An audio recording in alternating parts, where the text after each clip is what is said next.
দেশের শাসক যখন হয় স্বৈর শাসক, তখন সেই দেশের সকল অবস্থাই তলাবিহীন ঝুড়ির মতো হয়ে যায়। এটা কোনো গল্প দিয়ে কবিতা দিয়ে বোঝাতে হয় না, সাধারণ সেন্স দিয়েই বোঝা সম্ভব। দেখি, কূটনীতিকদের প্রধান উপদেষ্টা শেখ হাসিনা স্বৈর শাসন সব প্রতিষ্ঠান ধ্বংস করেছে সংস্কারের পর নির্বাচন, বলেছেন প্রধান উপদেষ্টা ডক্টর মোহাম্মদ ইউনূস। বিস্তারিত। সাবেক প্রধানমন্ত্রী শেখ হাসিনা স্বৈরশাসন দেশের প্রতিটি প্রতিষ্ঠানকে ধ্বংস করে দিয়েছে বলে মন্তব্য করেছেন অন্তর্বর্তী সরকারের প্রধান উপদেষ্টা ডক্টর মোহাম্মদ ইউনূস।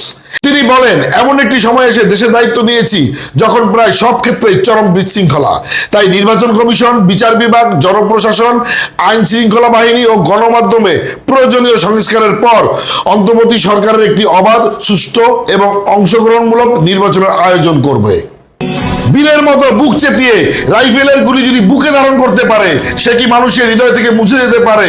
অবশ্যই পারে না। অবশেষে হয়েছে মামলা। একটু দেখি। আবু সাইদ হত্যা, সাবেক আইজিপি সহ 17 জনের নামে মামলা। বিস্তারিত।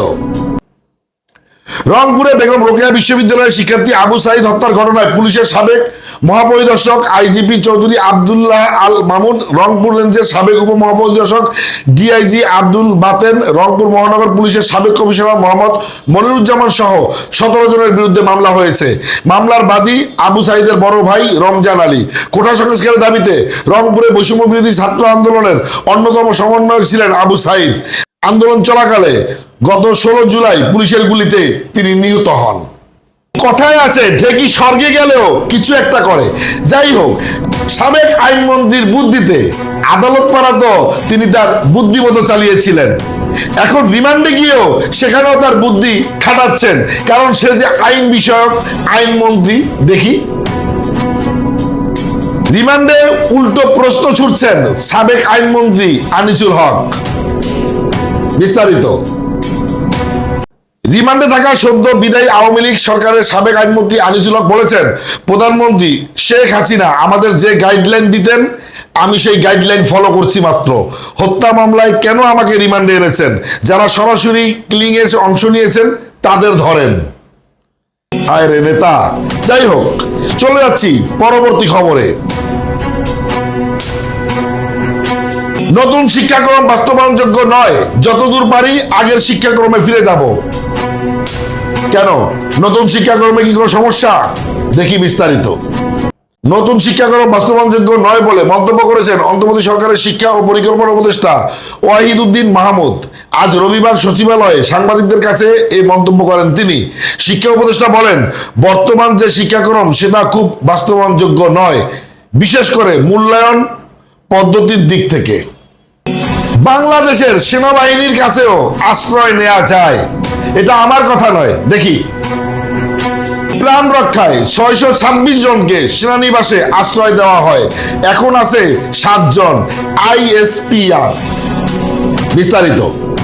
5ই আগস্ট রাজনৈতিক পট পরিবর্তনের প্রেক্ষাপটে প্রাণ রক্ষায় রাজনৈতিক ব্যক্তি সহ মোট 626 জনকে বিভিন্ন সেনানিবাসে আশ্রয় দেওয়া হয়। পরিস্থিতির উন্নতি হওয়ায় 615 জন নিজ উদ্যোগে সেনানিবাস ত্যাগ করেন। অভিযোগ বা মামলার ভিত্তিতে 4 জনকে যথাযথ প্রক্রিয়া অনুসরণ করে আইন শৃঙ্খলা রক্ষাকারী বাহিনীর কাছে হস্তান্তর করা হয়। বর্তমানে 7 জন সেনানিবাসে অবস্থান করছেন। আজ রোববার আন্তঃবাহিনী জনসংযোগ অধিদপ্তরের আইএসপিআর সংবাদ বিজ্ঞপ্তিতে এই তথ্য জানানো হয়। অন্যায় করে কেউ কখনোই পার পায় না, হয় আজ না হয় কাল বা 2 দিন পরে বিচারের সম্মুখীন হতেই হয়। আর এই যে সময়টুকু অতিবাহিত হয়, এই সময়টুকু মৃত্যুর চেয়েও ভয়াবহ যন্ত্রণাদায়ক হয়ে থাকে। তাই অন্যায় না করে সৎভাবে চলবো, কারণ সত্য সবসময় সুন্দর। দেখি, খালেদা জিয়ার গাড়ি বহরে হামলা, শেখ হাসিনা সহ 113 জনের বিরুদ্ধে মামলা। কাউরান বাজারে 2015 সালে বিএনপি চেয়ারপারসন বেগম খালেদা জিয়ার গাড়ি বহরে হামলার ঘটনায় তেজগাঁও থানায় মামলা হয়েছে। 2015 সালের ঘটনায় মামলা হয়েছে 2024 সালে। এই জন্যই আগে এই কথাটা বলেছিলাম। আজ এই পর্যন্তই। বাংলাদেশের সবার আগে সর্বশ্রেষ্ঠ সংবাদটি আমি বিপ্লব 1971 আপনার কাছে পৌঁছে দেব। আমার শুধু প্রয়োজন আপনাদের কমেন্ট, ভালো কিংবা মন্দ কমেন্টে পরামর্শ দিয়ে জানান। আমি নিজেকে আপনার মতো করে তৈরি করব, ইনশাআল্লাহ।